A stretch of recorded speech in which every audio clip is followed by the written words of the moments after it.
Hey everybody, we're going to degree a camshaft in our 358 dirt motor here. We're using the intake centerline method. I'm going to be moving the camera around a little bit. It's kind of hard to see the degree wheel and the dial indicator at the same time. So it might get a little bit shaky, but I'm trying to get as much useful information here as I can for you. So we got our degree wheel on. We did our top dead center, so our pointer is at 0. And I put just a generic lifter in number 1 intake lobe of the camshaft. And I put my dial indicator on to it, so it's going to measure the lift on the intake lobe of the camshaft for that cylinder. So what we're going to do is we're going to rotate the engine until we find maximum lift. And when we hit maximum lift, the dial indicator is going to start going the other way. So I'm going to back up a little bit here. We went around. So in clockwise rotation,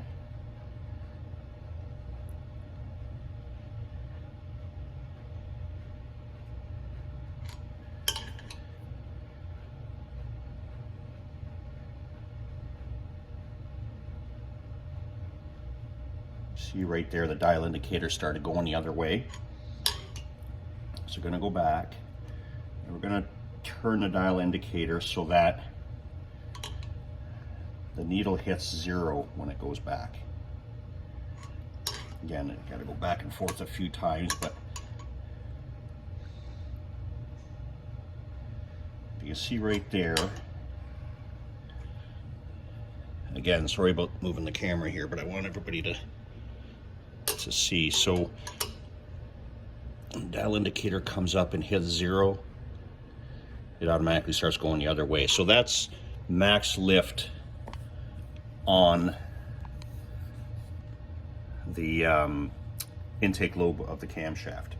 So we set that to 0. So what we're going to do is we're going to go counterclockwise. So reverse rotation, we're going to go to the 100th thou mark, which is the 0. We went past it, that's no big deal.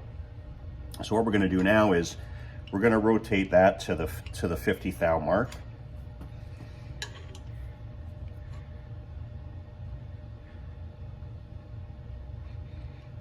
Back a little bit.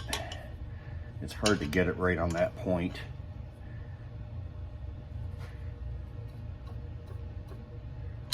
So there's our 50 thou point. So what we're going to do is we're going to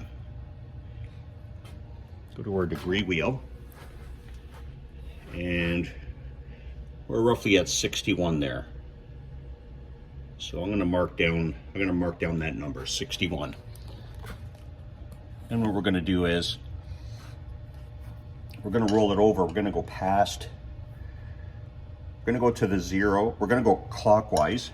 So the engine rotate the way the engine rotates. We're going to go. So we're going to hit 0. It's going to go the other way. So now the lifter is going down the other side of the intake lobe, and we're going to take that up to 50 thou again. So there's our 50 thou mark. So what that did is it took 50 thou before maximum valve lift on the intake and 50 thou after maximum valve lift. And we're going to take our number again. And it looks like about,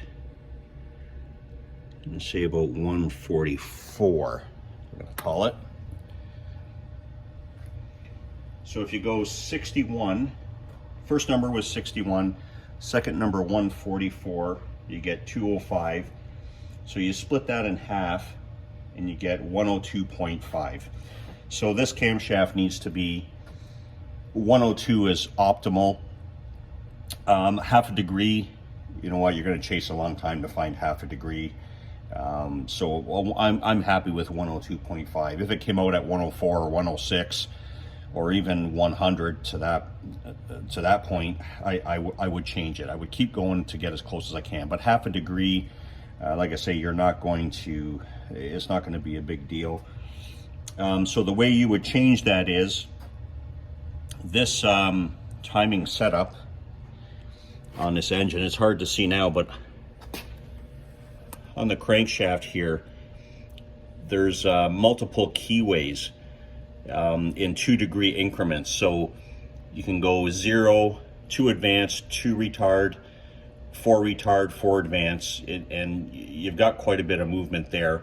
And the other style they have is on some of the gears, this dowel is on an eccentric, so that when you put the gear on, you can actually move the timing gear back and forth on this cam, and then tighten these bolts, and that's how you can adjust to get your different cam timing positions. Either system works good. This one just happens to be the keyway style in the crankshaft. This guy's, like I say, he's on a little bit of a budget here, so we're reusing this timing chain. I like using the other style better. It's a lot easier. Because if you have to move the keyway, you have to pull the balancer off. You have to go through all your steps again. So I like the other style better, but to each their own. So this is one method of doing it. There is another method of doing it with the heads on. I'm going to do a video on that when I get to that point on this engine, just so you can compare the two procedures.